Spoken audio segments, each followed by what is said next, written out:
Napesi président Nangai Fachi Beton et Sika Zalimbote. Napesi mokonzi nanga ya parti le secrétaire général Augustin Kabouya.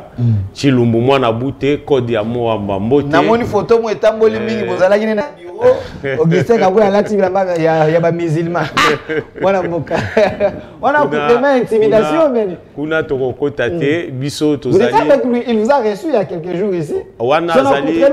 Wana zali papa oyo ayambaka batu nyonso. Même bato baza IDPS, il est parmi les gens les plus disponibles de la RDC. Mais accoutrement na wana sur les réseaux sociaux bato ba récupérer yango Augustin Kabouya. Abonné musulman. Non, na Congo il faut voir que Congo est un pays laïque. Et Augustin Kabouya est en train de gérer un grand parti qui est l'IDPS où religion nyonso ezali na kati. Donc kolata elamba songolo pakala elinkolo bateka komi mutu ya boye to mutu ya boye. Photo Augustin Kabouya mutu ya batu nyonso oyo biso nyonso tozasi. Je précise que Scotty Moukou Azali combattant IDPS mais ba mo mingi azala rande na président de la République. Demno bo sanga mona kamona ke mingi wana parce qu'il voyage trop. Mingi ane la président de la République. Aza plein na cour royale parce que voyage ka mo mingi ndenge mino bolobaki Scotty Moukou. Et puis pourquoi on a toute une question ya Augustin Kabouya. Bon, ngai te za public, l'homme est ici. Bami Augustin Kabouya tabalukela ka chef ba voix. To comme nous na moment élection té, bino IDPS mo ñu respecter ba loi ya République. Bo bandi campagne avant campagne. Ake ko kutana na baba. Yo mona gango té na baba Augustin Kabouya pembe na baba ba simba ka mikombo wana. Donc akendo lukani ni sukuna. Ndeko ezali mo question moko ya motuya otuni. Et bandeli na ebisio que Augustin Kabouya aza à la tête, il y a un grand parti politique qui est l'IDPS. En plus de cela, c'est les partis présidentiels. Donc les présidents campagne avant campagne. Nazo kene ndeko nga ibiso eza na parti moko te we to sakami be kokoleka IDPS. Na Congo. IDPS ya zo buka nyonso. Toza parti oyo biso to bundela ba valeur ya mboka. To bundela démocratie, to bundela application ya ba loi yango tozali ko continuer ko luka ko implémenter yango. Pour na kofandisa ngo pour na venir à Congo. Biso to bandi campagne ata mon côté. Muto akosa yote yo monye sika Augustin Kabouya lobi voter mutu songolo pakala. Ma ok no sala nini so ake kuna na photo Fachi Beton na sima ezo landa e. Ça c'est une campagne non de konanga. Eza parmi ba attribution na ye oya azali na yango ya koyoka bato nyonso na Congo bakushi nyonso. Ceux qui ont bénéficié lelo, nakubakisa nakozwa maloba moko alobaki alobi aujourd'hui. Ceux qui Fayulu andimi ko soutenir chef de l'État Augustin Kabouya alobi akoyamba ye. Akobengisa na bureau na akoyamba ye. Alobi boye. Ceux qui lelo monsieur Martin Fayulu andimi ko soutenir Félix Antoine Tshisekedi na élection parce qu'il a déjà candidat à gagner. Augustin Kabouya akoyamba ye. Parce que Augustin Kabouya zawana pona koyamba congolais nyonso oyo alingi ete mokonzi ya mboka asala musala malamu. IDPS boyo kaka soni. Bon, na kofongola téléphone bato ba benga IDPS boyo kaka soni. Est-ce que Kabouya za na Trump ya Martin Fayulu pour qu'il y Martin Fayulu. Martin Fayulu il était candidat président de la République. Martin Fayulu le bande au tient même niveau na Tshisekedi. Yo tient Martin Fayulu na Kabouya. Est-ce que Kabouya peut faire face à Martin Fayulu, candidat du peuple, soldat du peuple? Nalobaki ete tant nazali koleka na émission na yo émission ezali émission ya munene. Mais tant ngota na koma Martin Fayulu. Batala muka ba osepelate. Nako dénigrer mutute mais eloko nazoloba. Bato baza maele bako comprendre. Monsieur Augustin Kabouya est à la tête d'un parti politique qui est implanté sur toute l'étendue de la République. De la même façon, et si des pays. Non, tozala bato ya vérité. Ba parti wa nous allons kotanga eza ba parti eza a na ville à Kinshasa moi nazo ebisa yo. Oh, koloba boyeti. To pese exemple. Pese exemple. Augustin Kabouya atamoli na ba province belé pour na ko redynamiser parti. Aucun président ou secrétaire général de la parti politique a drainé foule koleka Augustin Kabouya azate. Yo landaki ba vidéo ya Blanchard Mongombate ya Nouvelle Élan. Landaki ba vidéo de vos qui sont côté. Ba vidéo de vos qui sont. Ndeko wana tangi soko ti atangai na ye nga naza membre simple à IDPS na popularité na koleka ye. na otanga kombo na été na PC gaz na otanga kombo na été aza bato bokoki ko comparer yete na Augustin Kabouya. Augustin Kabouya azali ko comparer na Fayulu. Mais nazo exemple ndeko otangi kombo azali président d'un parti politique Songolo Pakala. Augustin Kabouya azali secrétaire général et la personne qui engage légalement l'IDPS. Mais là, comparer ces deux partis, parce que Augustin Kabouya a géré l'IDPS, il a géré parti. Comparer ces deux partis, au a été au parti Augustin Kabouya a dirigé, population est alliée. Moi, IDPS à Kala, IDPS à Kala, Bamoubake, IDPS à Kala, tu es là, IDPS à Bachima, la Bazala, IDPS, il y a papa, il y a tempête de tropiques. IDPS à l'élo comme nous, IDPS, il y a Bagène, il y a Bagène. IDPS ya ba. Biso tozali ko lobelo ko moko. Ya ba sous le bois ba opposa ba benga mo. Politique à malobate. Tozo ça la politique ya mona meso. Politique ya mona meso, c'est-à-dire tout le monde na misu o sali. Tangelo ba province Augustin Kabouya le. Poso na bina tanga kasa yo kolobake te kasa IDPS. Kasa ekutu bosele no ndeko na bandi otangela yo. Tanga kasa ite. Na bandi otangela yo. Nani Augustin Kabouya qui sangani plein à craquer. Ah oui, ça église ba église a tindela ke ba maman. Wa des distractions. Bato église a tindela ke ba maman. Ngai nazalaki parmi bato bakendaki basalaki tourner. Église ezalaki te. Toye na province ya Kwango. Na kenge plein à craquer. Tokena nazotangelo na ma province. Tokena Kwilu na Kikwiti plein à craquer. Toye na Masimanimba plein à craquer. Toye na Katanga Lubumbashi koloba kutute. Toye Congo central, Matadi, Boma, nazo biso koloba kutu te. Debe zati. Na tiki koloba te, na lobitozo na kisangani. Na kisangani église ça les concours de tindeleke batote. Mon cher, et loko moko nazali ko préciser loko. Mais sans les églises, na kisangani. J'aimais quiconque à défi. Ils ont parti mon côté ou ils ont la popularité pour les IDPS. IDPS à Kalato et le IDPS il y a Augustin Kabouya. Augustin Kabouya azali ko diriger Oyo biso na congrès to PCM mandat légal. Il est personne à il y a qu'on représenter par. Il est personne à kuya lelo. Il est personne au sali transfert. C'est là. Non, nazo on répondre parce que transfert. Ah ezati ko. Le plus offrant de ba na IDPS, na vraiment na IDPS. Ah ezati ko tak. Il faut ba IDPS c'est un parti politique. Et na parti politique musala na yango ko recruter ba membre pour que to comme ebele. Biso to kangi porte te. Et puis tozali ko inviter lisusu batu mususu. Ba oyo nanu ba koti IDPS te bandeko wana na lobaki ne bandelike. Soki lelo andimi ko soutenir Félix Antoine Tshisekedi Tshilombo, Augustin Kabouya ko yambaye. Martin Fayulu ozolo ba ana kanda boyiba na élection na ndenge de vote kitoko ebisanga boyiba ni na esko ozo comparer na Augustin Kabouya wazane secrétaire général. Augustin Kabouya qui ne peut même pas faire face na Devos Kitoko qui est professeur na université secrétaire général yo on saute au tchemba mona ni exemple kaka moko pour na rolakisa que mutozo tanga wana o comparer Devos Kitoko professeur Devos Kitoko o comparer ana CV azana CV mais si on a nazo zuloka membre moko ya IDPS toi le secrétaire général non ndeko na comparer parce que Augustin Kabouya azali likolo na makasi. Na nini? Na peso exemple. Non, zelanga na peso exemple. Na comparer na Shadari. Na peso exemple. Na peso exemple. Non, na secrétaire. Shadari Devos Kitoko. OK. Blanchard Mongomba de secrétaire. OK. Augustin Kabouya secrétaire tia CV. Tocha CV. Tia CV. OK. OK. Bango nyonso bazali ba secrétaire ya ba parti politique. Voilà. Mais différence c'est ça. Différence c'est ça sur terrain. Sur terrain. Qu'est-ce que Augustin Kabouya a réalisé à la tête de l'IDPS comme étant secrétaire général et qu'est-ce que les autres ont réalisé? Moi je te donne les exemples. OK.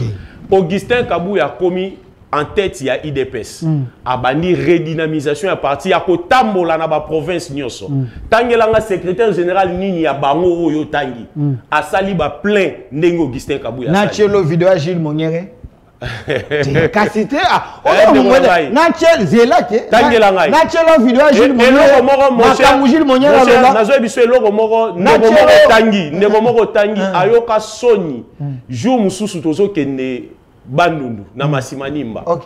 Maman moko azali pe parmi ba mama oyo bazali ko sala fierté à mokonzi mboka mama Nana Manwani na Kyumba azali professeur azalaki na meeting na Masima Nimba secrétaire général moko zo tanga wana la nouvelle élan non il y a nouvelle élan te oyo tanga ki wana OK yepe jour wana azalaki na meeting mais nazo ebiso ezaki makambo soni ti lelo ba imaginer ebimate si lelo ba la mission que professeur Nana Manwani na azaki plus grande à mobiliser de l'école non population oyo azalaki nango ezalaki ebele ya kosakana te wana azali lieutenant moko ya IDPS mais secrétaire général wana peut-être sur base à billet vert talaka bwana non biso biloko wana tokenda ngote nazo biso ki azali mwana mboka azali professeur azali une dame qui se respecte ba oyo bazali ko sala musala malamu pemeni ya mokonzi ya mboka o azali fierté nationale. Mais ce qui est vrai na yoka ki ba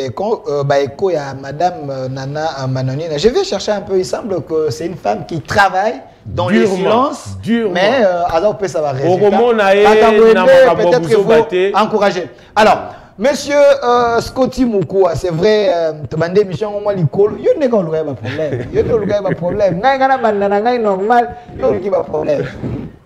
Bobani campagne va campagne. Bobani campagne te. Nazana IDPS. Non te na monena bababa. Ndeko babanga te. Et moko nazali ko yebisa yo. Cela prouve que nous l'IDPS nous étions préparés pour les élections. Augustin Kabouya azali secrétaire général ya IDPS, la seule personne qui engage l'IDPS. Azali ouvert na batu nyonso. Les loso qui ont bengissié l'église na yo akoya, ont bengissié quelque part akoya, et si ka o bazali kolobela Congo. To posa na loro morote. Tozali na période oyo biso nyonso ba congolais sengi to sangana. Parce que monguna azali ko ningisa na ba pione oyo azali na yango na kati ya mboka pona koluka ko déstabiliser mboka na biso. Merci. Yango azali ko senga ete biso nyonso to sangsa ba énergie autour ya mokonzi ya mboka. Et bande ko na biso ya l'église bazali na rôle oyo esengi ba jouer ya munene na consolidation ya cohésion et unité nationale. Yango moniete Augustin Kabouya azali ko kende bisika nyonso oyo bazali ko bengise esika bazali ko lobela intérêt à Monsieur Scotty Moukoua, je précise que vous allez combattant de l'UDPS, vous allez Mukolo Fondation FMK, vous allez moi vraiment na cham homme ya terrain. Mais pour tout le monde a dossier oyo parce que n'a pas le mambo qui sait Kabouya pour tout le monde a dossier oyo ba combattant quand j'ai annoncé même singana tout non pour kuna na limité ba ko lobati so ki ba lobby ba seli ba reproche ba bengi bango ba kuya ba beti bango fimbu ba menacer bango ba komi kotindela bango batu ndenge bango ba lobby. Il faut vérifier na combo ya combattant moko ba beti natanga pour que ndolukae non mais quand vous allez koloba ezata na preuve moko te marabola. Je suis journaliste et je pose la question pour vérifier information et ils m'ont appelé pour me dire voilà ce qui se passe na IDPS. Ce qu'on s'est dit ba reproche ba bengo kuya ba bengo 100 jours ba menacer yo ba beti yo so ba mono na sans été ba bengani yo. Wana ba vrai combattre IDPS pour nini ba amu fort ba koma na IDPS mais ba bisenga na tout na question pour yo okuta na kana Augustin Kabouya okuta na kana e bo solo laka olobi ya ba air news ba lobby est-ce que ça ko ça la bino sonité IDPS bo ça dit 4 ans quelque na pouvoir telle permanence bo na mo mire salité ba biso ok na ba toilette kuna somme certaine salité au côté ba bureau mususu climatiseur ezalité ba bureau ezali vraiment équipé te partie ya munene lokolo ya IDPS oyo bokoyi kosala nini permanence ya bien botie ba bureau ya bien moi mi wana mocha moi peinture photo Tshisekedi mocha ta ya sika so telle photo Tshisekedi zana ya kala mais Augustin Kabouya na batu mususu tala milongezo ngala nyonso wana elakisi ke le parti est mal géré. Est-ce que ata pona honneur ya IDPS beaucoup ça la montée. Ndeko, ça fait combien d'années au commis la permanence à IDPS? Ngana tuni mitune ya te na tuni yo question. Combien d'années? Mais non so le kawana kalate na ndeko soko le kaki wana olobi bongo ekokamwisa ngai makasi. Boche penteka si. Nazoe bisayo soko le ki wana olobi bongo peut-être naye na ba image yango te na lobi boye batinda ba image nazoe bisayo lelo oyo soko kei na permanence ya IDPS okomona changement ya makasi tout le monde. Lelo, nous sommes fiers de recevoir nos invités dans Katia permanence à IDPS. Nakobande lelo komoko touti ko commémorer journée ya bande ko na biso batumbaka na permanence. Donc il faut ébaquer permanence à IDPS c'est un site moko très historique.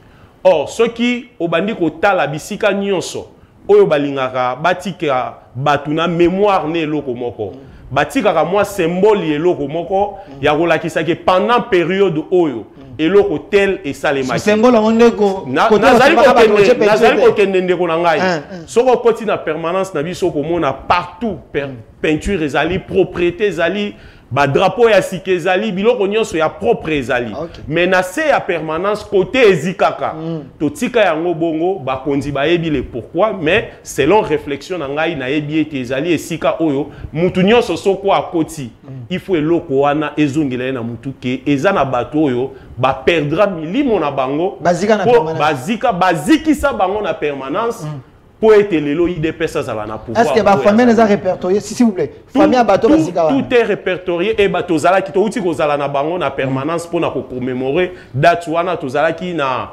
église Saint-Raphaël pour na ko commémorer journée wana. Bazo quand même moi quelque chose. Ba famille la bango a prise en charge na pas. Nazongi lisusu soko koti na permanence. Pour répondre à la question na radio. Lelo mati likolo.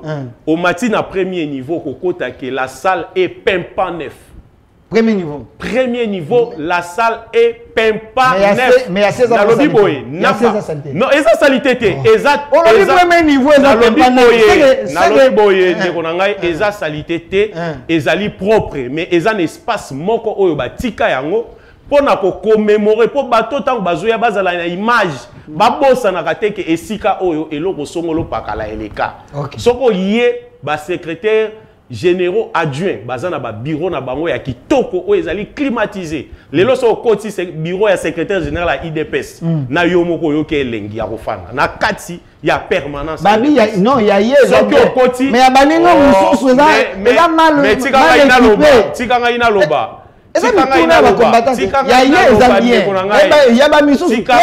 loba connexion exacte nini exacte muna mtoso makamega na na lobi boetika ngai na loba omoyeke yo moko lembi obandi ko fonder babiloko mais ce qui est important nous sommes pas là. Ce qui est important aujourd'hui, l'IDPS est focalisé tous derrière le secrétaire général Augustin Kabouya pour donner au chef de l'État un second mandat et la majorité des qualités. Il ne faut pas oublier, une majorité des qualités. Merci Ndeko Skoti Moukoua, APJ au peuple de JG. Chers combattants,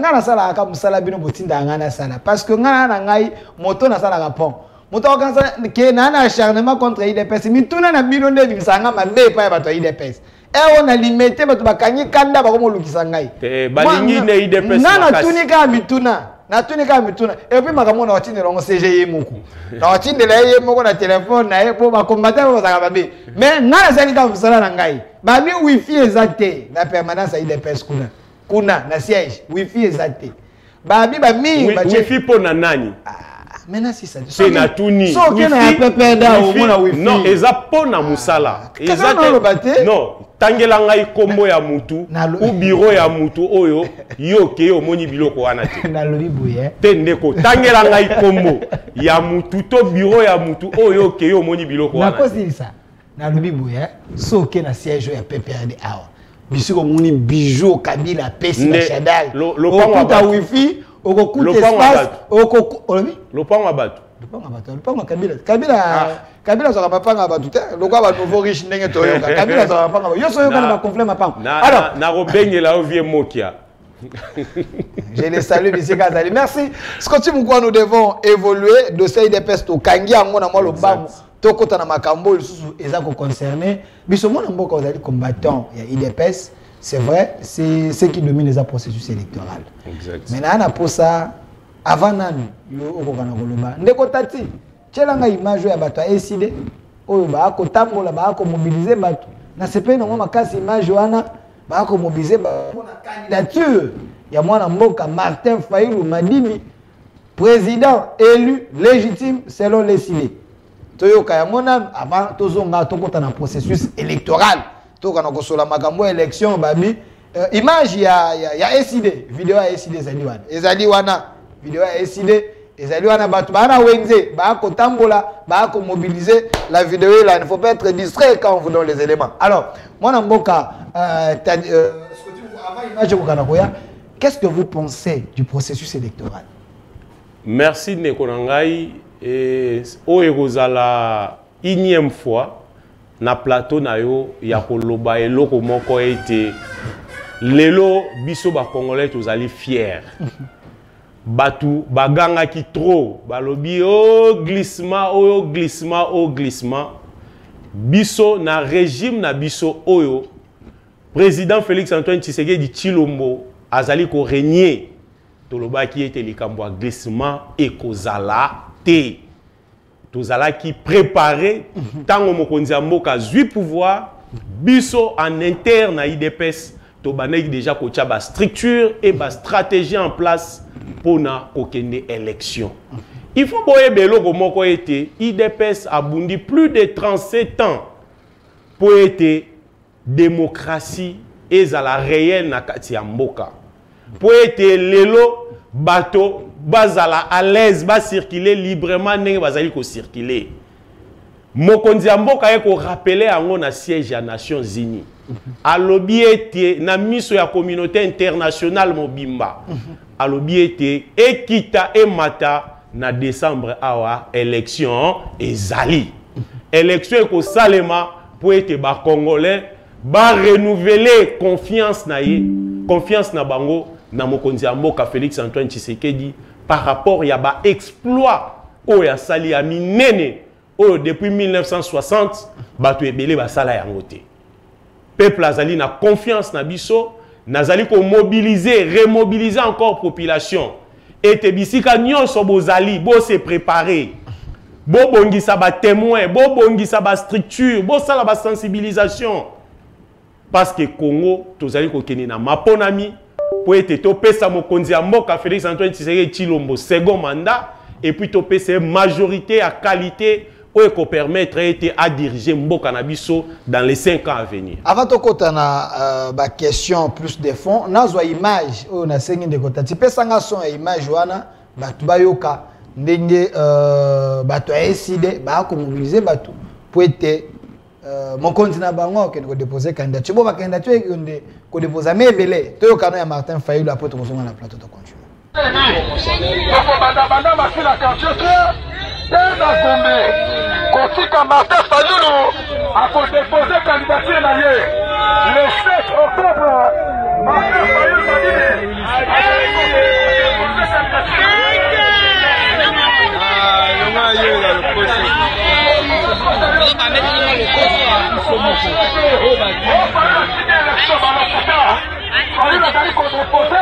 candidature na le 7 octobre kotika la nanda côté tokolaka pembe samedi le 7 octobre tokokende kotika le commandant du peuple Martin Fayulu a déposé candidature na ye le 7 octobre maman papa on a yokakite on a yabakite le 7 octobre oyo biso banso bana ya lamuka bana ya Martin Fayulu bakongole nyonso tokokende kotika Martin Fayulu madidi akodepose candidature na ye le 7 octobre Fayulu azali kodepose candidature na ye kotikala na ndako te tokolaka pembe le 7 octobre ekozala samedi mama papa biso nyonso na seni kotika leader le commandant du peuple akodepose candidature na ye na seni Fayulu madidi azali kokende kodepose candidature na ye na niveau ya seni.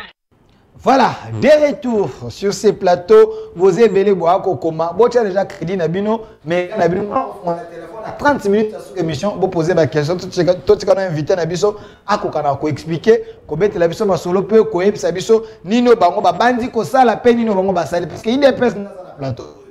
Dès qu'on se continue à les élections, oui, Martin Fayulu, un moment, qui était à compte de la processus, le qui était Kadima, Azali, candidat to mwana biti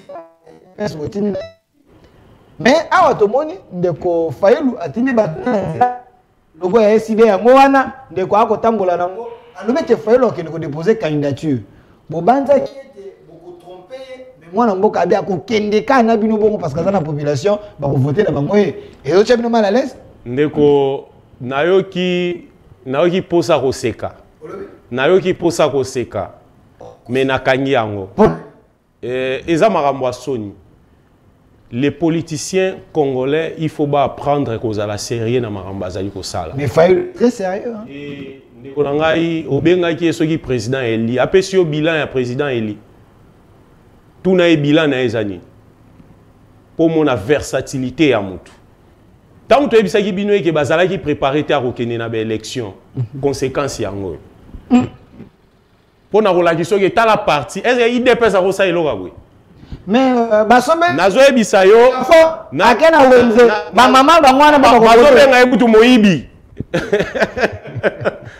bazo benga ngai te ngama te mama IDPS yo moni drapeau IDPS wana bongo ba benga moyibi ndenge yo non baza eza ba congolais OK eza ba mama ba congolais oyo balingi mokonzi ya mboka makasi ba comprendre ete bato ebile ba kosa bango pour que ba embrier bango. Un parti bien organisé ne peut pas faire ces bêtises. Mais Atini Batouné Nazela. Mais t'as la baza combien? Ami Balé. Donc, nayo journaliste, yomo outolobi ke bazami Balé. Un candidat président de la République. Azoti da 2 personnes Nanzela pour que ba mobiliser les batou pour que tika candidature. Mais candidature en haut. Candidature en haut. A déposer en haut. Abi le 7. A wapi a redéposer en wapi na Seni na Seni na o diriger Seni Kadima o ya lobaki azanani mais ya azana peuple mais na tuni la loi du peuple c'est la loi suprême elo nazali koyokela bandeko na ngai ba prince penge ba lexus légal nazali koyokela bango mawa parce que ba investissaki makasi des hommes intelligents bakanisaki ke bakokoma ba député ndeko na biso abezi bango 12. Oh, abeti bango 12. Ndeko Martin Fayulu. Abeti bango 12. Mais il y a l'obagi qui a ebisi bango ba postuler. Oui. Bango ba postuler. Mais il faut y avoir postuler pour. Mais tant qu'on est postulé parce que c'est Fayulu azana peuple atiki pe liste ba député na ye, ba candidat député na ye. Mais candidat député déjà ba clôtura et la CENI a déjà publié la liste définitive des candidats. Au nom de l'inclusivité, il faut accepter la liste de l'ESID. C'est de l'amateurisme politique. Ce qu'ils sont en train de faire. En politique, il faut être conséquent. Je te donne un exemple. Okay. Arrivé en 2018, Nanga Bimisel Biso machine à voter. Bango Nyoso, Baloba Eni, token élection pour Bapesi Biso machine à voter. Machine à voler, machine à tricher. Mais nous, l'IDPS, étant les stratèges, étant la technique, ni pour gagner l'élection, parce que tu as la population, tu as vu bango, tu as une élection avec ou sans machine à voter. Et nous sommes allés aux élections, nous avons gagné les élections au Lomé. Oh, Moutouti Lelo, Atira Bim, ça preuve mon côté à contredire. Attends, Moutoumoro. Tilelo, élection Moussou Yango, Ezo Salema. Tozala qui préparer pour nous gagner yango, tozali préparer puis tozali ko continuer pour se préparer pour na kozwa majorité ya qualité au pesa na mokonzi mboka. Parce que Félix Antoine Tshisekedi azali déjà ana concurrenté. Aza concurrenté. Na concurrent azali bien. Aza ata mon côté. Concurrent ata mon côté. Martin Fayulu azali, Moïse Katumbi azali, Delis Esanga azali. Aujourd'hui, j'ai fait un appel à la population congolaise. Il faut que l'élection il y a 2023, ils ont le référendum. Dans référendum, dans l'élection, ils allaient soit voter pour le Congo ou voter pour les ennemis du Congo. C'est là. Toke malem, s'il vous plaît. Toke malem, parce que j'ai l'impression qu'ils ont compris que nous sommes au Congo. S'il vous plaît. Toke le candidat par candidat. Olobi Félix Tshisekedi il y a 2023. Ils allaient le référendum. Dans le référendum, tous les peuple congolais, il faut voter pour le Congo ou contre le Congo. Or, les peuple à voter pour le Congo. Voter pour le Congo, c'est voter Félix Antoine Tshisekedi. Non, c'est ce exercice moko. ce mono au cocato lobby. Maintenant, ça c'est exercice moko. Parce que le bête, c'est ce que les gens va concurrenter. De côté, pesa une photo, il y a Franck Dion. Pesa une photo, l'action va candidat président de la République. Pour qu'on comprenne, c'est ce que les alliés mon côté. Voilà le premier candidat, Franck Dion. L'IDPS peut faire face à notre héros vivant, Franck Dion. Naoki na mawa, naoki lié na mawa. Naoki lié na mawa, aluka comme député. Président MLP. Nalobi aluka akoma député. Azala député à l'écart. Te aluka comme député. Mais non ne bozo surtout que lango, il y a ça l'écart. Nazo ebisa l'expérience politique. Les élections eze loko moko yo sa nango ba jeté. Il faut se préparer pour gagner les élections. Nous l'IDPS nous sommes représentés dans la province nyonso ya Congo. Nous l'IDPS nous avons un bilan de qualité à représenter. Ndeko na biso oyo auti ko luka poste.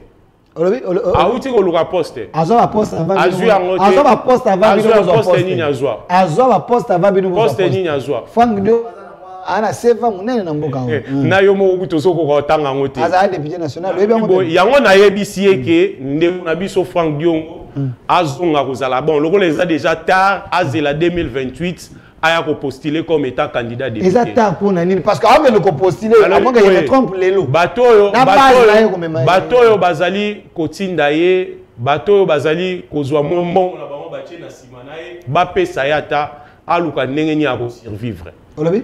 Ba pesa ye mbongo wana aluka ndenge ni ako survivre. Offre quand même. Il n'est pas le nouveau riche. Il n'est pas le nouveau riche comme les autres, mais je n'ai pas dit qu'il est pauvre.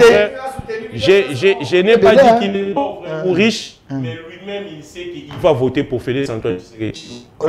Lui-même, il sait qu'il va voter pour Félix Antoine Tshisekedi. Que lui-même, na conscience naé, tant que vous allez devant machine à voter, à voter pour Félix Antoine Tshisekedi Tshilombo. Merci. Alors, ndeko tati pesanga i photo mususu ya pesanga Moïse Katumbi. Ukela nga photo Moïse Katumbi pesanga ya ngoy.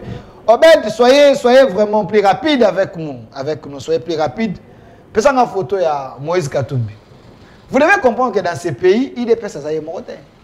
Le Congo est limité. Le Congo est appelé des Kassaïté. Congo est monene.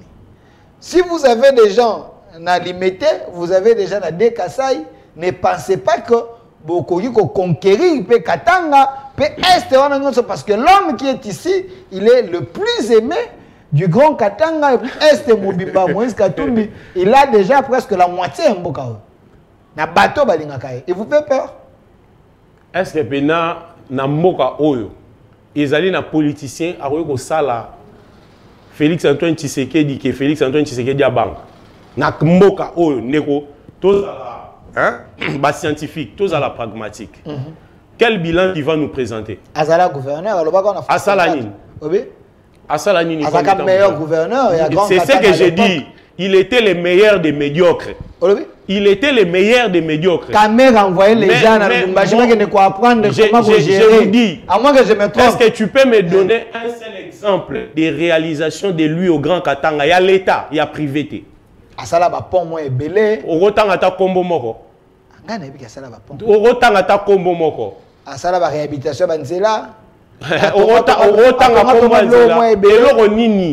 Tous ces gens sont venus au Congo pour s'enrichir pour leur propre business. Lui, c'est un Congolais. Il est venu au Congo pour s'enrichir. Il est Congolais. J'ai dit qu'ils sont venus au Congo. Ils sont venus au Congo pour s'enrichir.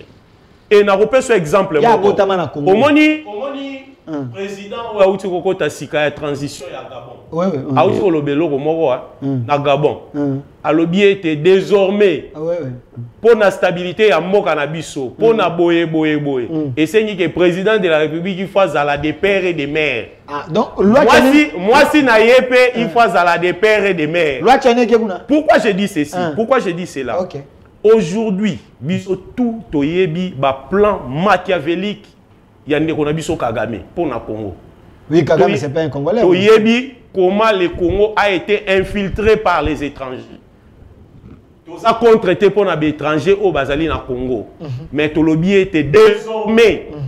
Ba poste où il y a clé, il y a mot canabiso étranger au besoin. Ba poste de commandement. Na lobby était sur aucun États-Unis. Arnold Schwarzenegger a comme président de Ponani. Ah. Mais pourquoi maintenant empêcher les Congolais de protéger la souveraineté en Boka? Mais Moïse Katumbi, c'est un Congolais. À Congo.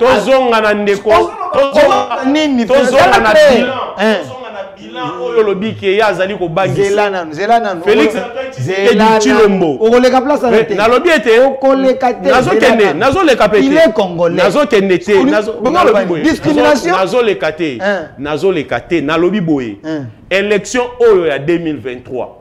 Ezali le référendum. Na bandeli yango panza yango et pas ba Congolais nyoso. Badenda ba Congolais sous matoi. Baloba ete par rapport ya ba plan machiavélique oyo ba étranger congloméré d'étrangers ba sali pour déstabiliser mboka na biso. Élection oyo ya 2023 oyo ba Congolais bazali ko organiser ezali le référendum. C'est voter pour les Congolais ou contre les Congolais. Or, pour voter pour les Congolais, c'est voter Félix Antoine Tshisekedi Tshilombo. Pour l'instant. Dictature. Ce n'est pas la dictature. On est comme dictature. Ce n'est pas propagande. Est-ce que Nalobi Boye? Toi, on a propagande. Vous commencez à imposer déjà parce que vous savez que ceux qui vont voter, c'est comme le roi de l'élection MP. Moi, je n'ai pas dit aux Congolais de ne pas voter. Nalobi Boye, les Congolais, ils ont conscience. Les Congolais ont conscience. L'élection c'est voter pour ou contre les Congolais. Or, diplomatie. Quelle diplomatie? Quelle diplomatie? Elle a ici. Elle a ici diplomatie. Tant Félix Antoine Tshisekedi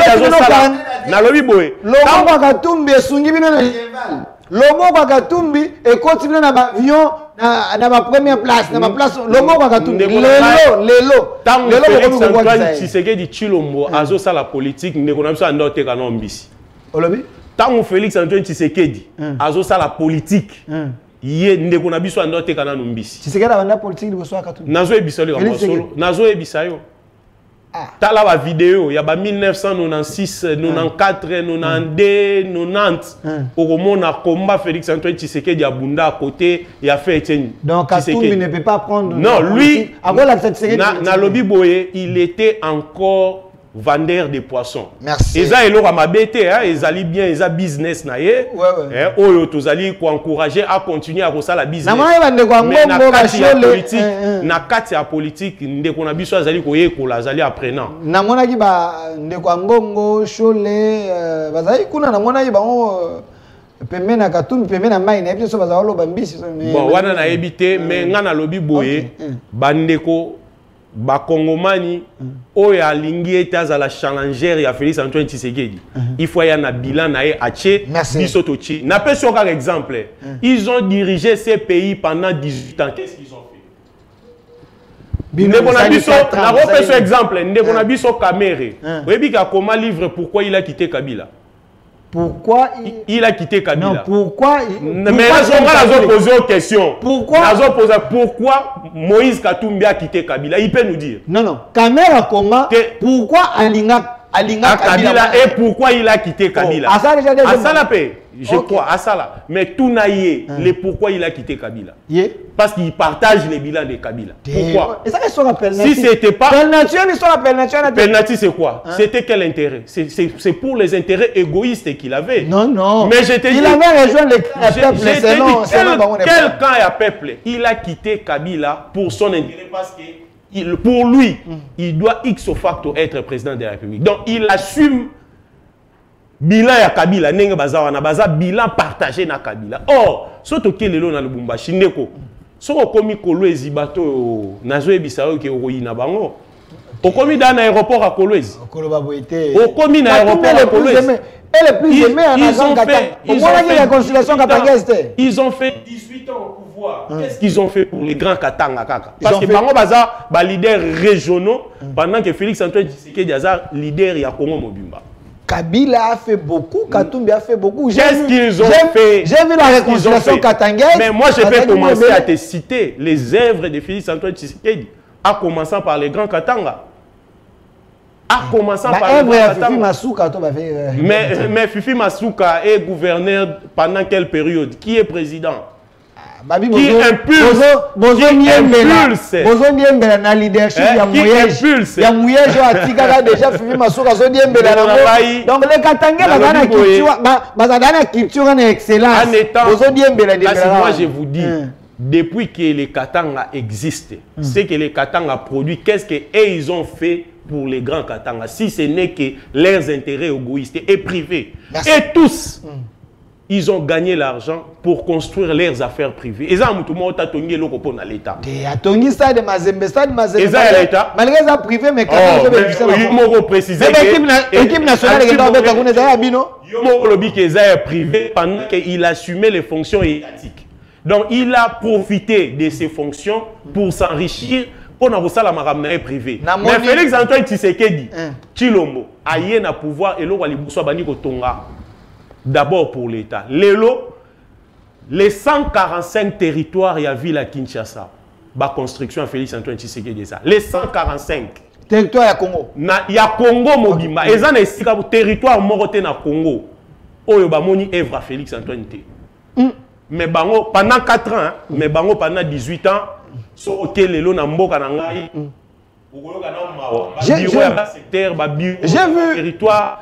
École, j'ai vu une vidéo. Les Congolais sont fiers à partir de Mboka. À cause du traitement naé, à cause du temps que ça moi dans une école malgré les amis mais est bandit. Ça c'est une réalité. Ça c'est une réalité. Il y a un lobby. S'il vous plaît, ça c'est une réalité. Il y a un bilan. S'il vous plaît, discuter sur les. Ça c'est une réalité concernant le programme. Il y a 145 territoires, mais je scotche mon coup.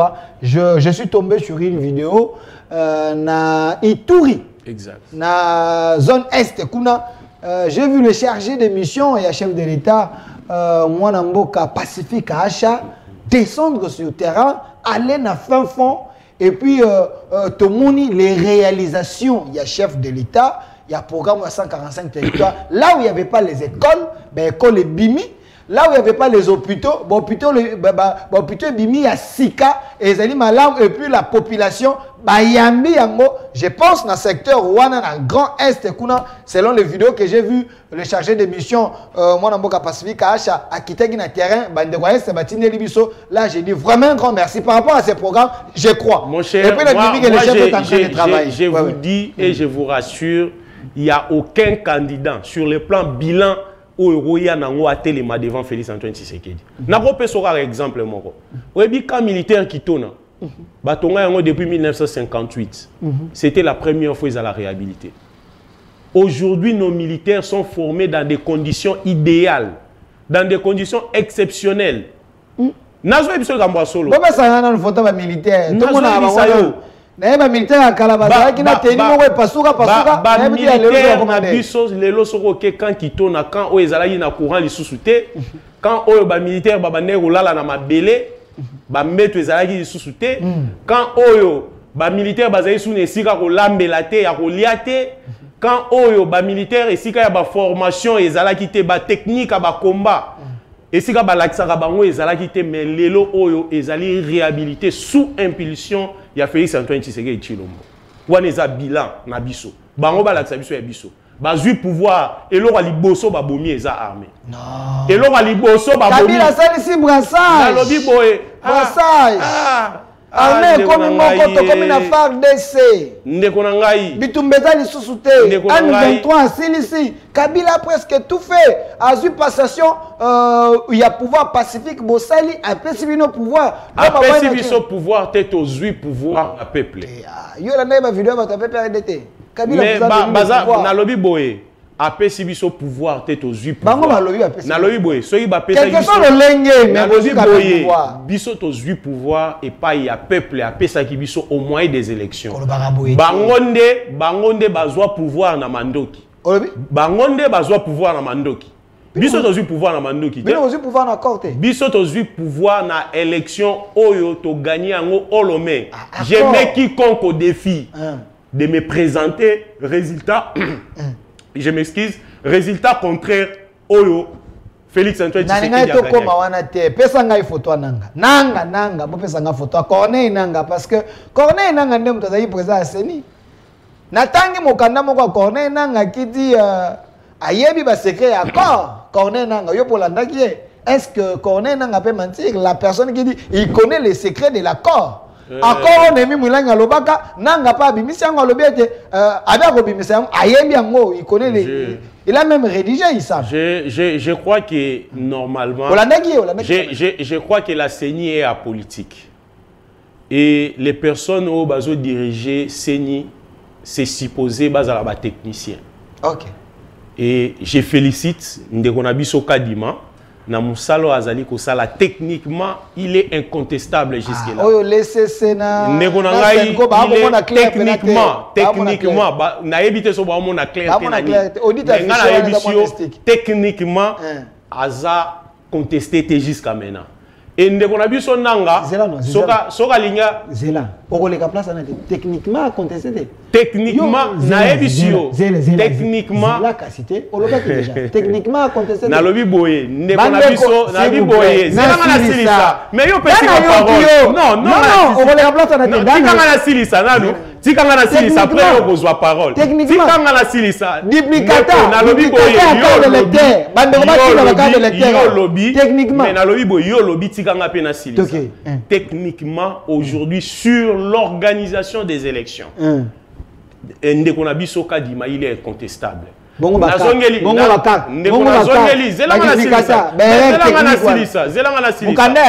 na lobi toute œuvre humaine ezanga na BRRT. Ezanga na BRRT. Wana la leki. Na yesiko Ndekonabiso nanga. Soka linya banda koyeko la politique il faut aya na IDPS to l'accès les ABC de la. Je vous dis si nanga parce que Alobagi Kakoloba. Mais qu'est-ce qu'il a dit dans la lettre? Il n'a rien dit. Ah, d'accord. Mais Ezawapi. Mais Ezawapi. Le moment voulu. Oh, quel moment voulu? Bon, forcer exil, non. Aujourd'hui, s'il y a des pays où les gens sont à l'aise, les opposants sont à l'aise, en Afrique centrale, c'est la RDC. Aujourd'hui, s'il y a un pays où les opposants sont à l'aise, circulent librement, c'est la RDC de Félix Antoine Tshisekedi. Tangelanga Kombo. Tangelanga Kombo. Nalobi Boye. Tangelanga Ikombo. Nalobi Boye. Tangelanga Ikombo ya pays moko. En Afrique centrale, au yebi kebe opposants, bazo vivre librement, bazo circuler librement, bazo sala ba faire na bango librement, bazo ba meeting. Au PC exemple. Est-ce que bato na tangele ba banda? Yoku to PC. Jama Kabunda. Yoku to lakisinga deux personnes, bazo tamwana wenze pona osala meeting a Fayulu. Meeting te mobiliser. Talana deux personnes bazo sala la Fayulu mobilisation pour que déposer candidature. Mais c'est papa oya ke mwanda oya sangisi 50 personnes. Congo central ba c'est Sonia. On a relaxé que Félix Antoine Tshisekedi Tshilombo aza leader et contesté. Mukana nanga lobini. Taux de cortique. Et lobini. Et lobi elorotin. C'est une lettre vide de sens. Je vous dis que c'est une lettre vide. Nazongeli Ndekonabiso Jean-Marie Kassamba. Azongi c'est la vidéo. Oh ya le kaki n'écran ya koloba et élection oyo et Salema en 2018 le président Félix Antoine Tshisekedi Tshilombo avait gagné les scrutins présidentiels, les FCC avaient gagné la majorité. Et l'accord qui était signé, c'était l'accord de gouvernance politique parce que nous, on avait la présidence et ils avaient la majorité. Mais qu'ils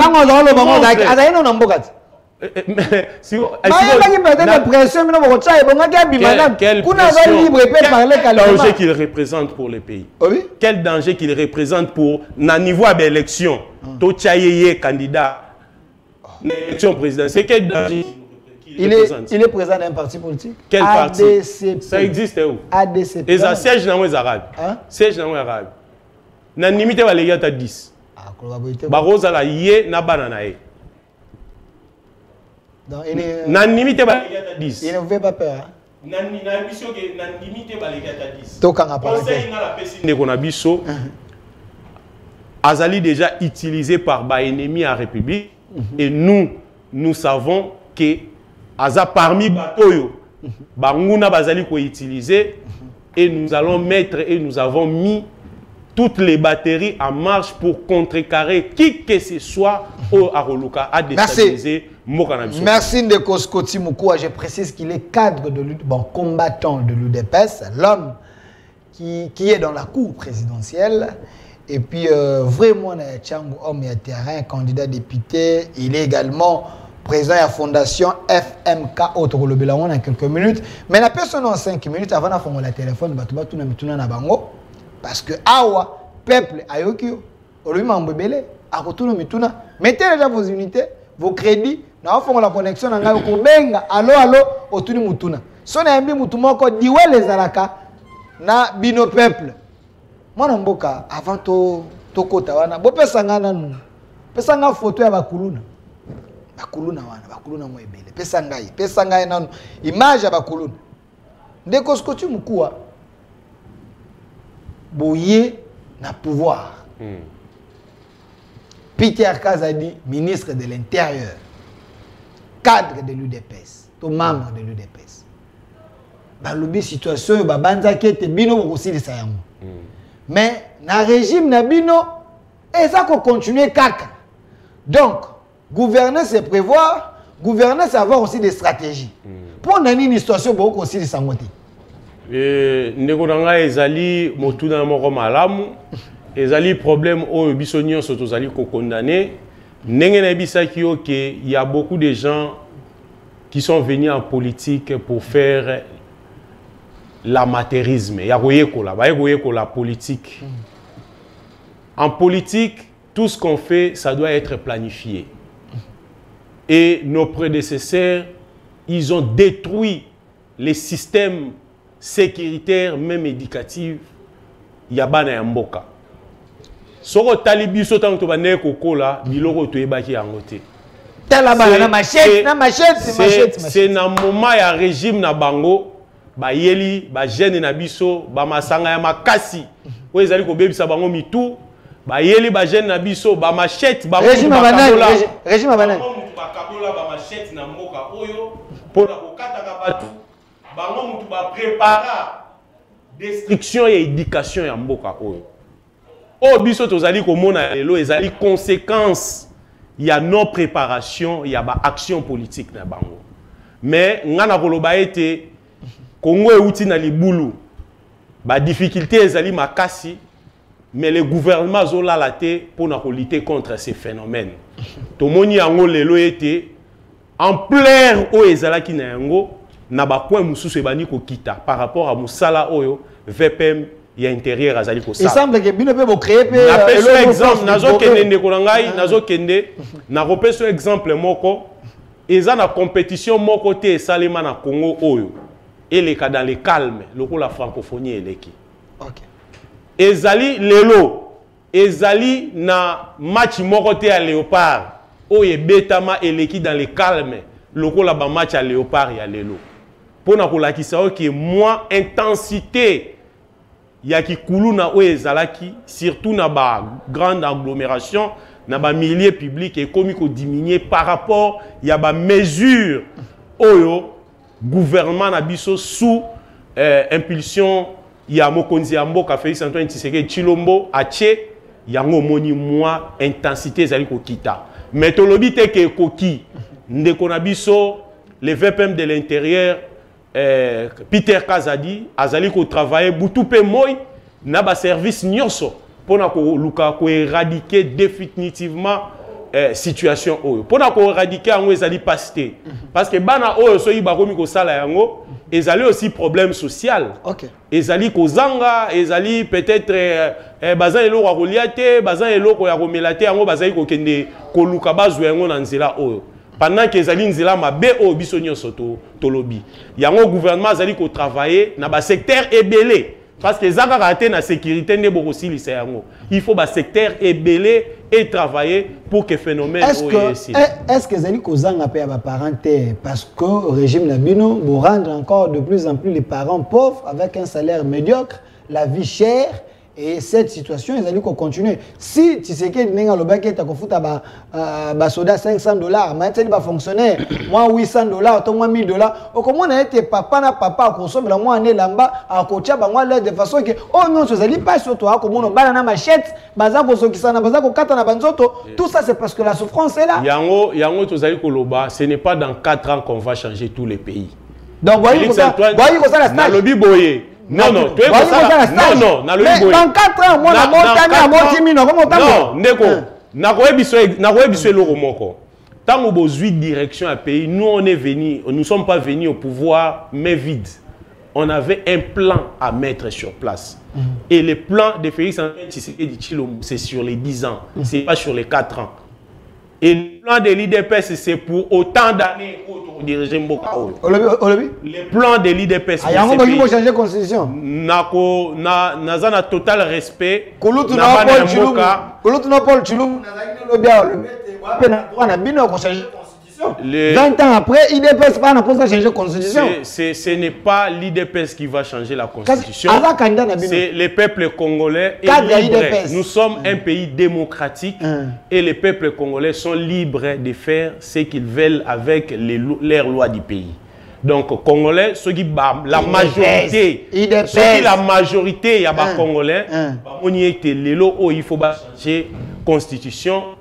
Tokokene na référendum et puis peuple congolais a poni. Na zongi mena na eloko oyo lobi que ezali peut-être été eloko ezali sur le plan social, lelo oyo soko sali comparaison entre les régimes passés et les régimes actuels. Okomona été bas salaire ya batu emati malgré que ce n'est pas suffisant. Okomona été bas salaire ya batu emati. Ba fonctionner ba Holando. Bazo landanga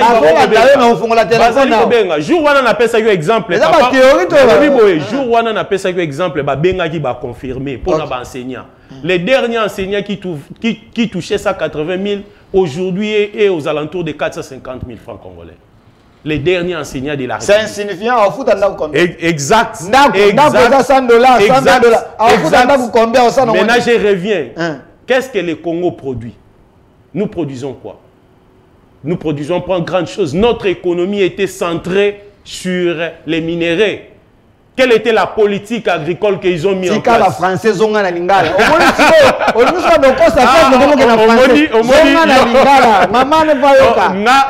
Quelle politique nini ya bilanga o bango bazalaki na yango? Basalaire lorote. Politique nini économique o bango bazalaki na yango? Ba PME promotion ya entrepreneuriat o bazalaki na yango. Mais n'a pas ça exemple.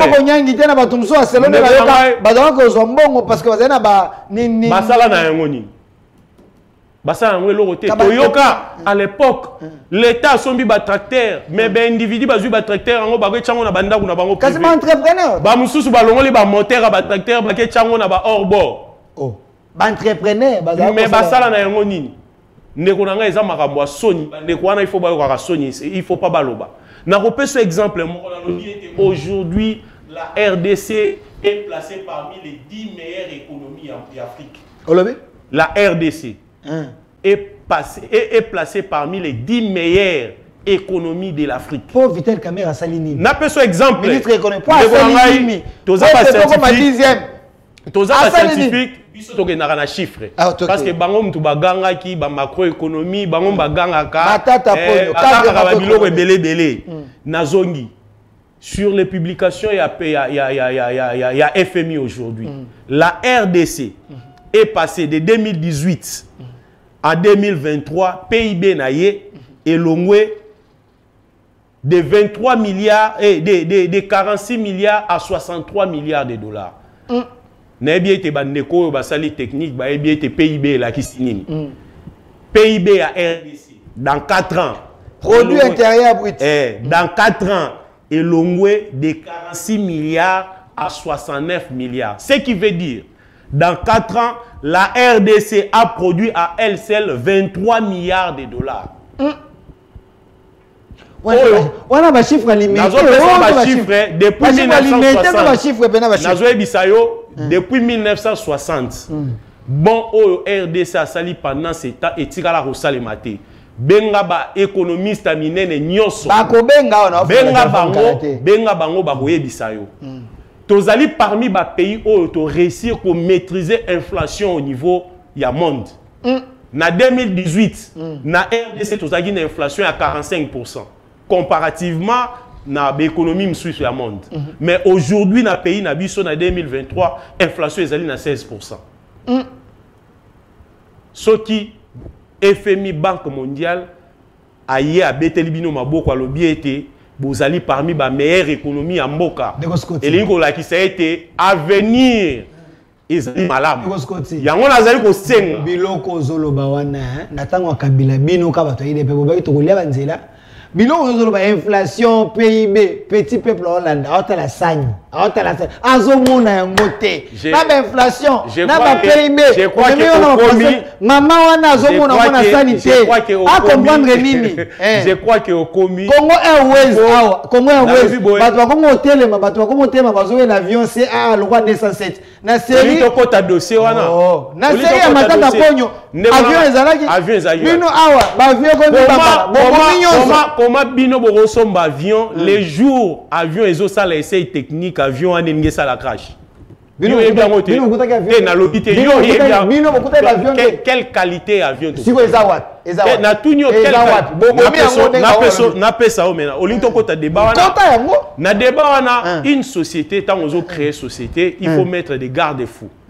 Botali montant au bozali na yango budget d'investissement botali pe dépense na bino et rozala combien po boye ba ndenge nini ya kosomba ba biloko asika ya entretien ya biloko déjà Transco asika outi kokota a outi oyebisa bino société loko la Transco ezana 80 comptes. Obe société loko la Transco 84 on dit 84 comptes. Est-ce que société a bon bene ko évoluer société oh biso to yebi ete mutu sora sale mikanda il faut acha numéro ya compte ya société ba transfert ko sale mawana ba nini ko sale mawana. Est-ce que vous avez dit que Moutou a besoin de Transco comme consultant au besoin congolais au que il faut un avion, il faut une propriété, il y a la clean air. Consultant clean air, il est payé $6,000 le mois. Un consultant clean air na Transco, un étranger, qu'on paye $6,000 le mois. Est-ce que vous avez bien? Un consultant en cleaning. Bon, maman la biso. Bon, banda 4 ans, bon, maman la biso, maman la biso, ko pangusa yango, bande ko biso ko pangusa yango bien, on les paye $6,000. Banda 4 ans, société oyo selon plan d'investissement na bango, et senga ki ba engager au moins 200, donc pas au moins, au maximum 200 personnes. Mais société Transco bango, bazwa bandeko, ba cousin, ba cousine, ba oncle, ba onclerette, plus de 3000 agents. Société oh on a fait cet exemple, bien besoin produire $2,000 le mois. Mais dépenses mensuelles nabino eza $1,990 le mois. Qu'est-ce que vous allez préparer pour l'avenir? Quel montant que vous allez mettre à côté pour investir? Ces gens-là, ils ont préparé la destruction de ces pays sur tous les plans. Ils ont préparé la destruction de ces pays. Tant makambo bomwe na Transco lelo oyo bokoti na pouvoir za lelo 4 ans après vous faire fier de Congo Airways parce que yo na lobby biloko nyonso boloba oyo bokutaki na kati tant bokoti basala ka contrôle non tokutaki contrat boy tomoni boy to na mandat na biso to bongisa to sala bozali 4 ans et quelques mois après bozali ko sala ba révélation lelo c'est ce que je t'ai dit. Ces gens là ils ont fait 18 ans au pouvoir. 4 ans ils ont pouvoir. Écoutez d'abord, écoutez-moi d'abord, écoutez-moi, ils ont créé leur système, c'est-à-dire bazana batu na bango na ba administration na ba bisika ndenge na ndenge oyo ba bomba ka babiloko na bango ba bomba ka ba fuite na bango. Est-ce que toi tu pouvais croire si c'était pas les actions de l'IGF batu bazalaka na ba carte na banda na bango bazwa mbongo à l'état ba carte visa aussi mutu a ndeko aussi mutu au moni est-ce que biloko wana peuple ayebaki yango peuple ayebaki yango te. Mais bazwa intelligence na intelligence na bango omoni ministre na IDPS asalela yango ministre intérieur à l'époque intelligence na bango batie yango na pona ko détruire mboka. Merci monsieur Scotty Mukua. Nous devons ouvrir le téléphone pour être battu kana ko benga bako kana ko tuna yo mituna. Mais pour battu ba fongola téléphone tshilanga photo chef de l'état parce que ya azali combattant ya IDPS. Azalaka mingi na cour royale faut tcha photo moko tamboka chango wana peuple abenga atune mituna après tokoshita na makambo eteli chango nino yo sali kuna na chango balobi kuna yo komo lembisano maboko bilengi asika bakomi koya tokozongela dossier na parce que bana chango ba Hollanda yo j'attends alors j'ouvre le téléphone na fongoli connexion benga na normal benga na partie à WhatsApp tuna question Kambo nyonso yoki tolobi. Mais c'est Scotty Mukua qui est ici, il est de l'UDPS. Il est candidat député national. Il est également président de la fondation FMK. À ça la action ebele na chango. Toko lobele yango awa. Bino boyoki a lobby, bolobi nini? Qu'est-ce qui est vrai dans makambo lobby? Qu'est-ce qui est faux dans makambo yoye a lobby? J'ai lu les questions. Si, voilà, les appels Koti. Allô? Allô? Bonjour. Bonjour, Ndeko Bengi Biswa pour le Biboni. Obengi à partir, hein? C'est de la Bible précisément. Tozo yo kaondeko.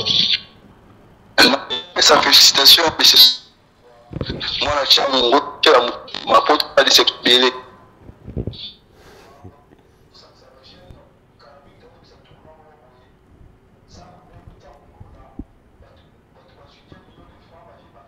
Pour sa amitié, ça c'est notre amitié.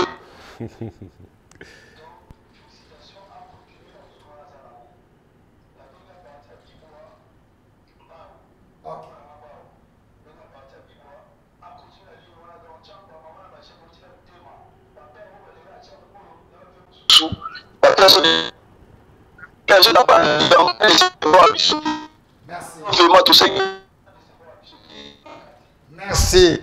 Wana batu ba ko benga biso en direct ba ko landa biso ba lobi to akosala ba kuswe belé kuna na chango organiser tournoi to kokota makambo wana. Alors makambo alobi posez des questions sur la gestion alobi awa Tshisekedi aza na conquérante ayo na conquérante ba bi social ba salo ba wi ko sala parce que bakutaki 18 ans ya mabe bango ba matu Samuel balila aka est-ce que bino peuple boza ko se retrouver na makambo régime za ko sala toté monga yango je vous pose des questions. Allô?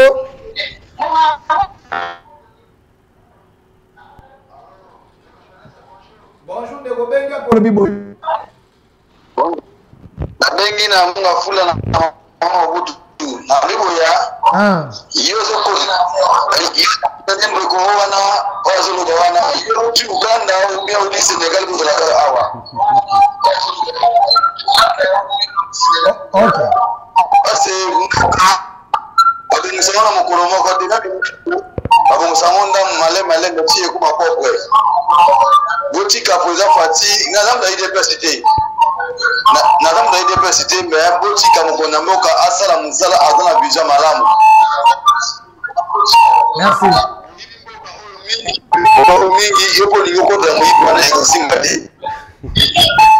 Merci Ndeko. Merci. La journaliste c'est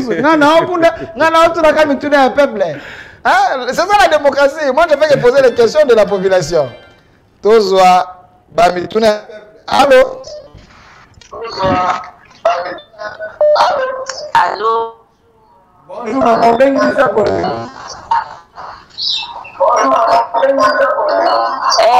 na bengi bino na basina. En tout cas, na qui na produire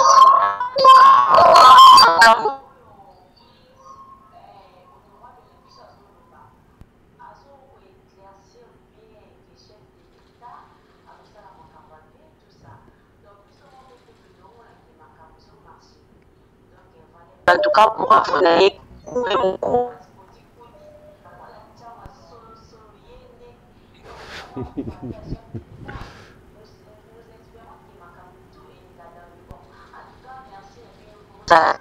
Merci. Awa batu ba ko benga bana changu na ebite soko cheli bango nini bana changu. Ya sana kama bete. Allô? Allô ndeko bengo lo biboni. Tozoka.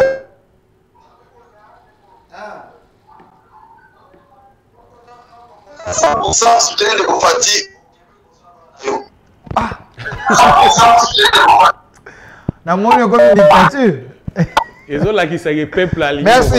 Merci Ndeko. Ndeko ya bisinga so na Congolais solo na soutenir Ndeko Fati na okende liboso. Ah wanga na journaliste. Je vais te poser des questions. Allô? Allô? Je salue mon grand frère Chris Mouté. Allô, Ndeko benga ko biboni.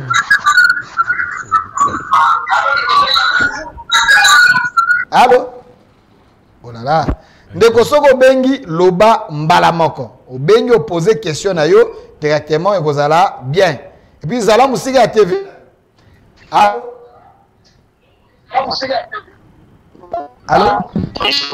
Bonjour Ndeko bengi ko biboni. Na bengi bino pa bandalo na kokolo.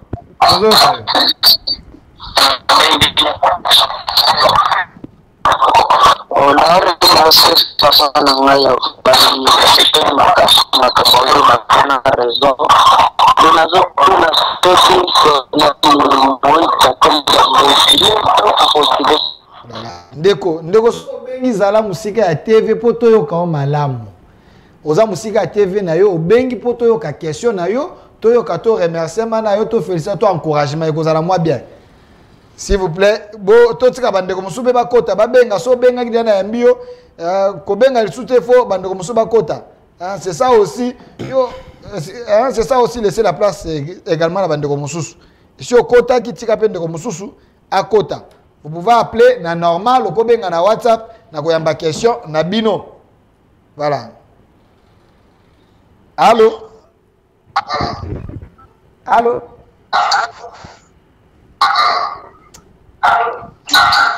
Voilà. Réseau a moi problème. Message. Posez vos questions. Nana pose pas tout na ba question. Bino awa na mweka bozo kumisa. Ya mabeza te.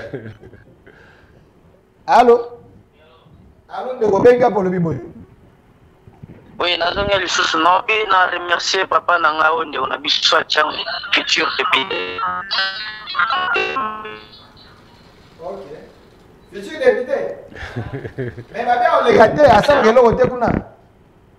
Non, à Koleka. Moi je lui souhaite beaucoup de bonheur à Koleka. OK. Mutune zate. Nabi en fait na ligne na ye baso qui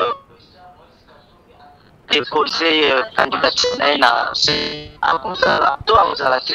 Donc bozo banga non na tozo banga te mais lobaki ke ya étranger a postulé te babi ki ya kozala te parce que loi chani eza na kati. Merci de la loi chani il est na noté na otako sola ya 2 jours na Noël chani c'est bon on a retenu la proposition parce que la débat mais loi wana ba voter on a noté. Allô? Allô? Allô? Allô? Bonjour, Ndeko benga pour le biboni. Ozana Brazzaville, tozoka.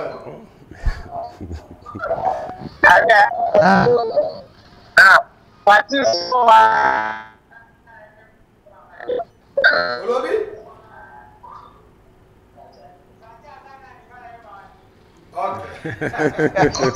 Ndeko Brazzaville a tuni fatia sana ni yaye bagate. Voilà, ndeko skoti mutuna ya mwana. Bazoye baeta na la baye. Dans président ya Congo. Salut mon frère Delphin, j'aime bien ton invité, il est efficace au coquille était l'élo. Tshisekedi a gagné parce que ce qu'il a fait pendant 4 ans, mon côté atikala kosala ya moi. S'il vous plaît, Delphin, pourquoi tu fais la mauvaise campagne de Martin Fayulu en mettant une ancienne vidéo où le président est mort? C'est une mauvaise campagne. Une vidéo, n'a pas de balati na esi des alinga ite papa. appelez Bipete, benga poser question. N'azan poser la question. Tant que vous posez la question, ce qui veut dire que sur le régime du Tshisekedi, nous sommes les alliés. Ok. Bon, le baga, on a fait des fois, il faut ça la moto kotaka. Mais bon, on a mis tout notre temps. On a beaucoup mis ça. Ce qui veut dire, c'est que le régime du Tshisekedi est en train de faire. Il n'y a pas de discussion, il n'y a pas de contesté. Il est dans le bon. Alors, il y a beaucoup de fonctionnaires, 400 quelques mille. Baza bien, avant Tshisekedi, pendant Tshisekedi, ni Bongi, ni Baby. Ce sont les questions. Il est ici. Sondage à Bakolobé, c'est que Tshisekedi a gagné. Je ne suis pas contre, mais. Salut mon frère Scotty Moukoua, tu es jeune comme moi, tu es intelligent, tu as déjà ma voix à Tchang.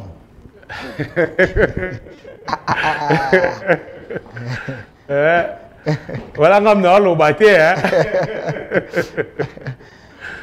S'il vous plaît mon frère, IDPS a sali sonité, IDPS est à parti où Meliming n'a pouvoir, mais ce qui est vrai, Scotty Moukoua doit reconnaître que notre permanence est en taille à IDPS, tu as un pouvoir quand même.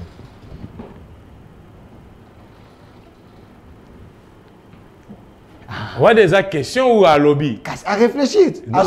Scotty Moukoua doit comprendre que l'IDPS. Au lobby qui est à réfléchir, mais à lobby. Cassation ici, lobby pas il y a un lobby était IDPS, tous allez s'organiser d'abord pour l'instant pour l'Europe Samokonzambo à second mandat et puis lui donner la majorité des qualités. Ok. Mon frère, l'émission de Paul Chilum d'hier et l'émission d'aujourd'hui, c'est toujours l'IDPS. Pourquoi pas Ozu Moutoala Mouka? Régime.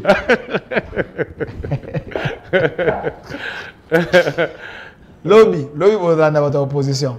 Si tout va bien à 18h, je serai avec Jean-Marie Kassa. Voilà. Allô? Allô? Allô? Allô? Ngai mama Viki mama Kambuni Geneviève kudi mwana na ngaboni nzambi apambola yo penza kudi yo yebi siko zali wana na somo na yo kudi mwana kamarade ya makiloji mwana sebi mwana nzambi apambola kende ni boso kudi na ngai Merci beaucoup. Mais vraiment, ne retirez la parole. Na loba pona maman Aouti Kobenga, maman Kambundi. Azali, maman Oyo Abokoli Biso. Bana ya Changu Baebie, bana ya Masina, bana ya direction ya Boba, bana ya Kibunda Baebie. Et puis, azali parmi ba maman Oyo il faut Biso bana ya Changu to honorer. Ba jeno bakoli na Changu Baebi ba maman Abitula. Ba maman Oyo babaneko teka na wenza Abitula. Ba maman Oyo bazali parmi ba maman Oyo na mombongo la bango ya mukie, na mombongo la bango ya pasi ya mbisi ba réussir kotangisa biso. Bazali na musala mususu te, bazali koteka mbisi, mais bazali kotinda biso na kelasi. Ezali kolakisa grandeur ya ba mama ya Changu. Yango na senga ki yo jour moko awate, nazali ko bandela yango lisusu. Mama Denise esika azali, aluka ndenge nini ya ko primer pe ba mama na biso ya Changu. Poso ki otali na Changu 80% ya ba famille ba vivaka na ba mombongo ya ba mama. Ba mama oyo ba souffraka pona kotanga ya bana bazali ebele. Mama Kambuni ngai mwana na yo na sepeli et puis na sengi yo merci na ko décevoir binote. Merci. Nzambe apambola yo oumela o mona bolamu oyo nzamba ko sala na bana. Merci. Toza bapel. Wana bena camarade ya mama na nga kilo di Françoise. Allô? Allô? Allô, le problème biso pour le biboni. Hello, bonjour d'abord. Bonjour.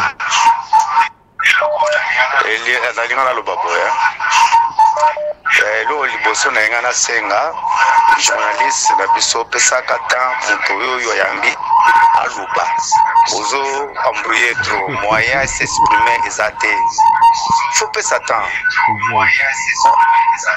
faut pas s'attendre de bonanga yo au moins poser question na lubité embrouiller c'est pas bon.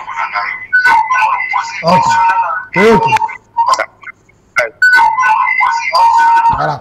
On est là qui reproche il y a papa mais bande kwa IDPS so botikeli bango aba ndiko lobawa en cause wa 1h30 notre émission est finie. Ba bisa biso Bah, vous savez pas notre directeur les cœurs que quand on reçoit une seule personne, il faut les mettre en duel avec le public. Voilà pourquoi c'est ce que nous vous donnons comme parole. De façon que beaucoup depuis que tu as fait l'émission, nous avons aussi fait un bilan au Kataraka. Pour la réalisation, chef délégué Belé. Un message. Bonjour Scotty. Ici à Tchangou, il y a d'abord le véritable tshisekédiste à la personne de pasteur Jacques et Edi Yokanda, grand leader de Tchangou. Tant un message, pardon, très cher journaliste, ici à Tchangou. Premièrement, c'est le pasteur Jacques. Voilà, voilà.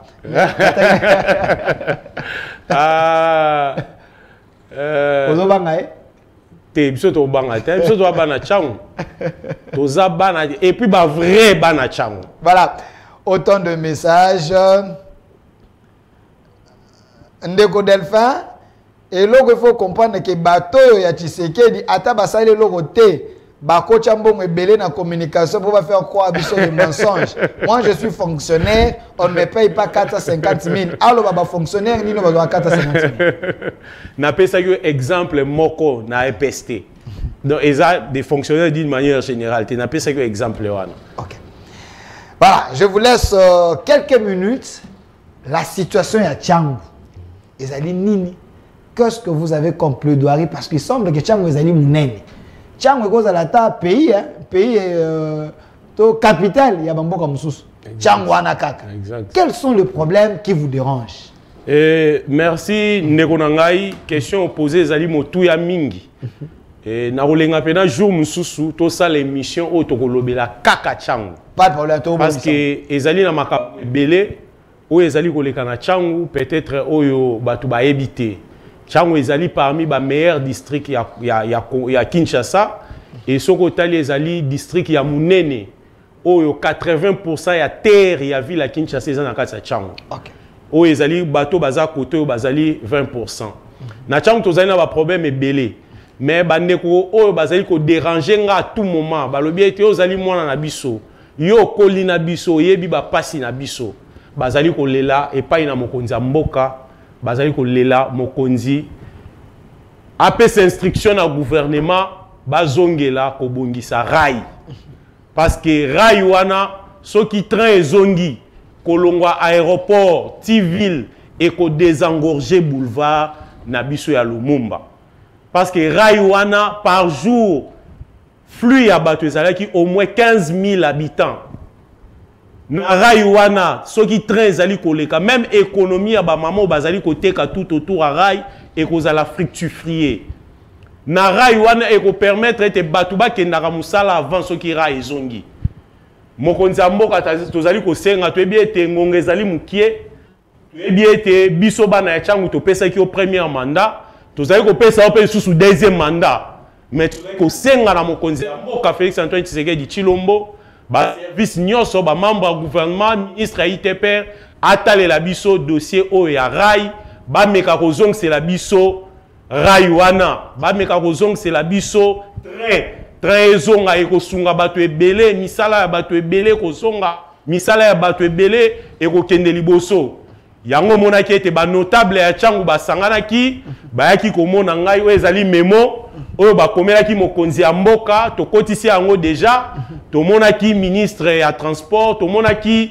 ministre près le président pona kotikela meme oyo ya babitan ya Tchangou bazali kolela butu pe moi rail ezonga soki rail ezongi mokonzi ya mboka nazwe biso ete population ya Tchangou bakobosa na o lisusu te libela na libela eloko ya mibale bana ya Tchangou bazali kolela lisusu nzela na bango oyo babandaki parce que mokonzi ya mboka apesaki ndingisa babongisa banzela na direction ya Kulumba tomonaki yango ete bandaki na babanda yango na Sifoko esuka na route Bekatef et puis na mandat ya ndeko ya mokonzi na biso ya mboka Félix Antoine Tshisekedi tomoni ndeko na biso ministre ya ITPR ayaki kosala lancement ya ba travaux pour ete ba continuer route wana ebima marché ya liberté ebima Kingabwa ebima limité et ko désengorger pe population ya côté na bato bazali ko uta aéroport oleba le canceller Pascal bakoki kokota na nzela ya Sifoko abimiti limité tozali kosenga mokonzi ya mboka pesa ba instruction na ba ministre o bazali concerné pour que nzela wana ba continuer ko sala yango. Tozali lisusu na Kimanteke bandeko na biso babengi biso pe na nzela ya Buma. Nzela ya Buma ezali nzela o ezali ko mema biso kota Kimanteke ya kati kuna. Nzela wana pe ezali na état moko ya bien te zelo ezali makasi. Population ebele ezali ko uta kuna. Soki mokonzi ya mboka ko ipe ko kanisa bana ya changu na nzela wana ya Buma basala yango.